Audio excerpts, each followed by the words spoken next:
Hoje a gente vai falar sobre a tabela periódica. A gente vai entender um pouquinho do histórico dela, como que ela se desenvolveu, como que ela foi sendo construída até a versão que a gente usa hoje e como que a gente entende a organização dela. Ela tem algumas regras que são seguidas, né, por uma norma científica única, universal, e a gente vai entender um pouquinho melhor sobre isso, tá? Vamos lá. Bem, falando do histórico, vamos falar um pouquinho sobre o Lavoisier. O Lavoisier, em 1789, mais ou menos, publicou uma obra, O Tratado Elementar da Química, onde ele listava algumas substâncias já conhecidas, que são obviamente conhecidas até hoje, como nitrogênio, oxigênio, fósforo, incluía como elemento químico a luz e o calor, então ele considerava que luz e calor também eram elementos químicos da tabela periódica, e classificava já substâncias como metais e não metais. A gente vai ver um pouquinho mais para frente que essa classificação ainda é utilizada. Então, ele começou a organizar a tabela periódica seguindo essa ideia, né, esse raciocínio através do Tratado Elementar da Química. Depois a gente teve John Newlands, em 1865, mais ou menos. Ele conseguiu classificar os 56 elementos até então conhecidos. Saibam que hoje a gente conhece muito mais de 100, então na época conheciam-se 56 elementos, e ele organizou através de propriedades físicas semelhantes em 11 grupos. E aí ele percebeu que a massa atômica, por exemplo, era similar, que o peso atômico era diferente numa lei de oitavas, né, numa variação de 8 possibilidades. Então, ele criou essa lei das oitavas a partir da ideia de que a massa atômica tinha propriedades semelhantes, né, de todos esses 56 elementos, e todos eles eram múltiplos de 8. Então, ele percebeu que era um padrão, digamos assim, e criou essa lei que é chamada de lei das oitavas, tá? A ideia com múltiplos de 8 só foi aceita no século XX, tá?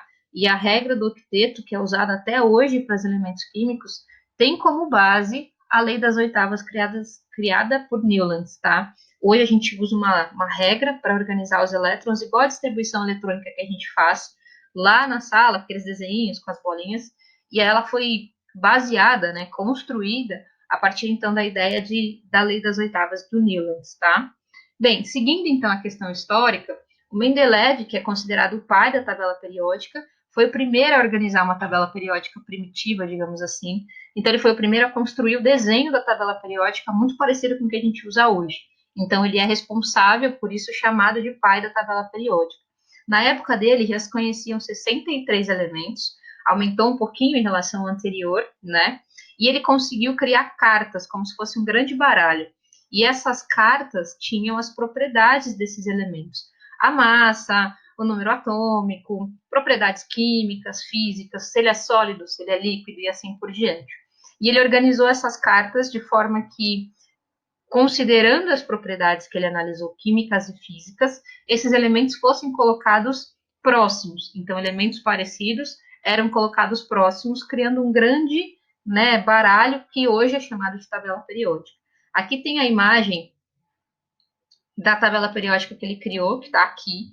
Então, depois que ele organizou esse baralho que ele construiu, ele organizou depois, né, à mão, essa aqui. Essa é a nossa primeira tabela periódica, muito diferente da atual, mas muito importante porque ele já considerava propriedades químicas, propriedades físicas, os grupos que a gente vai ver mais para frente. Então, ele é considerado o pai da tabela periódica justamente porque foi ele que criou o primeiro modelo do que é a tabela periódica hoje, beleza? Bem, vamos seguir a questão histórica. Bem, a tabela periódica, então, do Mendeleev considerava a massa como base para a organização, mas em 1914 o Henry demonstrou que existia uma outra relação, que era o número atômico e não a massa. Então ele propôs que os elementos fossem organizados de acordo com a massa atômica, ou melhor, com o número atômico, em ordem crescente. E a partir daí aceitou-se mais a ideia de que a organização da tabela periódica tinha que ser dessa forma. Então hoje a gente consegue usar como referência o número atômico do elemento em ordem crescente na tabela periódica, tá? Bem, e a alteração mais recente foi feita em 1943. Então, o que a gente tem hoje de tabela periódica ainda é relativamente antigo, se a gente pensar no tempo da ciência, né? E ele conseguiu perceber que os elementos pesados apresentavam propriedades químicas semelhantes, mas diferentes dos mais leves. Então, ele começou a criar novas organizações. E aí ele propôs uma outra série, um outro bloco, que hoje é conhecido como bloco F, né, que é um bloco novo chamado de actinídeos, que tem como característica os elementos que são localizados abaixo da terra, na verdade. Então, são elementos terrosos que a gente fala. Essa foi a última alteração, que foi o acréscimo, na verdade, de um bloco, e não a alteração da característica ou da forma com que a tabela é organizada, tá? Então, a partir daí, a gente mantém a tabela que é usada atualmente. Bem, que está aqui, né? Esse quadro aqui, esse slide, ele é muito importante, porque a gente consegue perceber que a descoberta dos elementos está associada ao momento histórico que a gente vivia. Então, a gente tem, por exemplo, a descoberta da alquimia, do início da química, como a descoberta do oxigênio, e aí a gente tinha 36 elementos até então descobertos.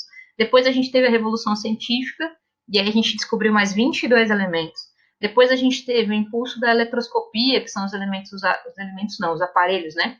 Usados hoje para fazer exames, por exemplo, de imagem, exames que a gente usa, né, naturalmente na nossa vida, e aí acrescentou-se mais 23 elementos. Depois a gente teve as teorias quânticas sendo estudadas, e aí mais 13, e por fim a bomba atômica, né, e a física de partículas, que foram as descobertas mais atuais em relação ao tempo, que acrescentaram mais 15 elementos. Então percebam que a tabela periódica ela é construída de acordo com a realidade histórica que a gente está vivendo.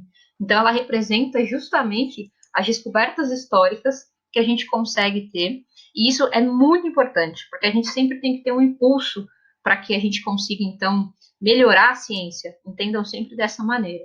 E aqui não foi diferente, tá? Bem, seguindo então, os elementos químicos da tabela são divididos em 3 grupos: metais, não metais e metalóides, tá?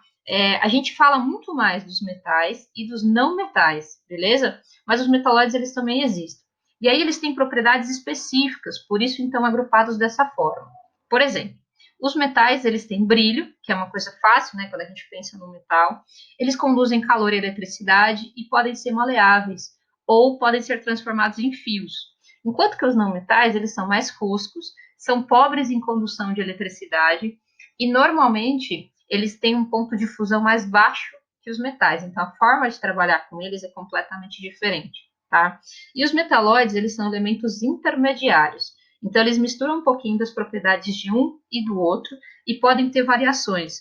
Eles são também semicondutores, já que eles misturam, então, as propriedades dos metais e dos não metais. Então, esses são os 3 grupos da tabela que a gente usa até hoje, certo?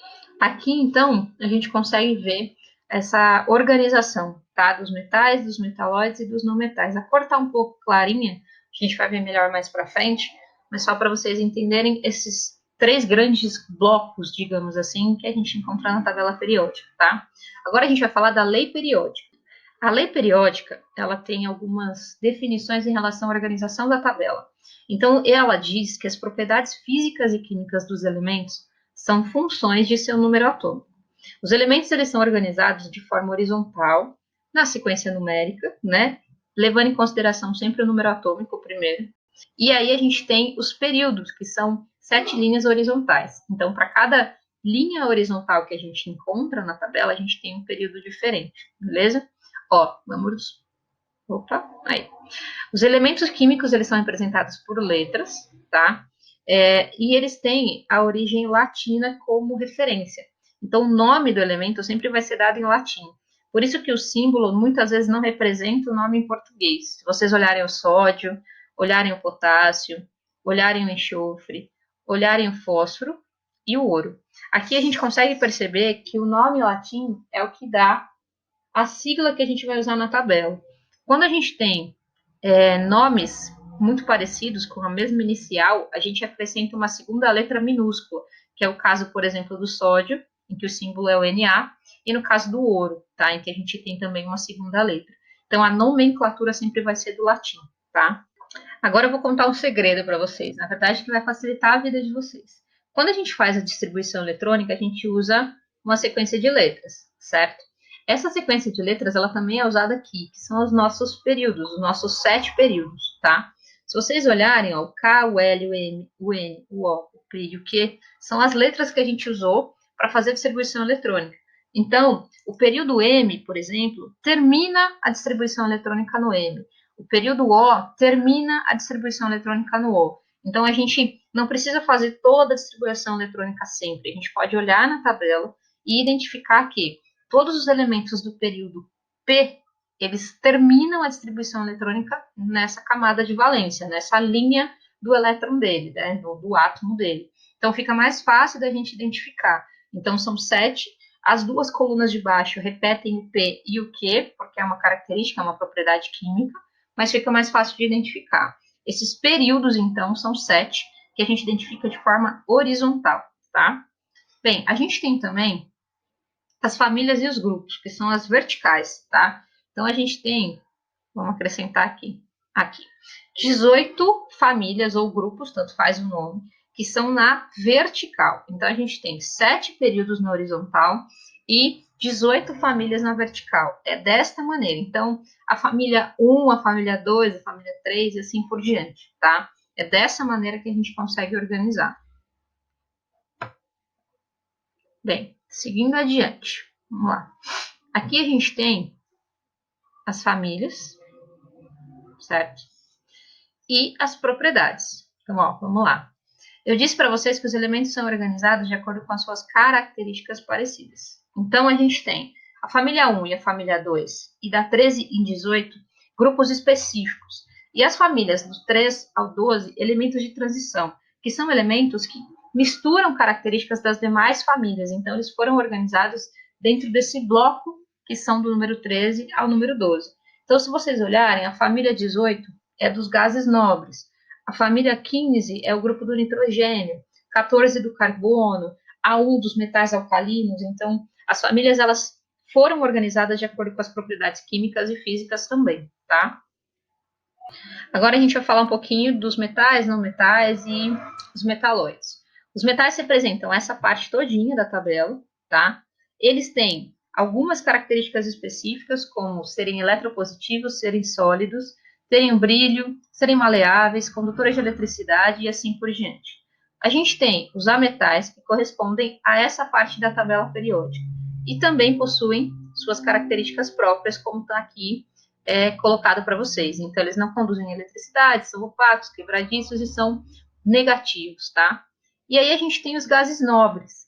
Os gases nobres, eles têm um único pedacinho, que está aqui, que possuem propriedades tão específicas que são só, que são só esses 6, tá? Então, eles podem fazer ligações, mas em condições muito específicas, são moléculas com características de trabalho muito complicadas, então, em geral, não dá para usar eles em qualquer combinação, tá? Resumindo, a gente tem aqui, ó, na tabela periódica, metais, ametais e gases nobres, beleza? Bem, espero que tenha dado para entender um pouquinho do que é a tabela e da organização dela, não só do histórico, mas a gente vai falar bastante ainda, então qualquer dúvida a gente vai conversando, tá bom?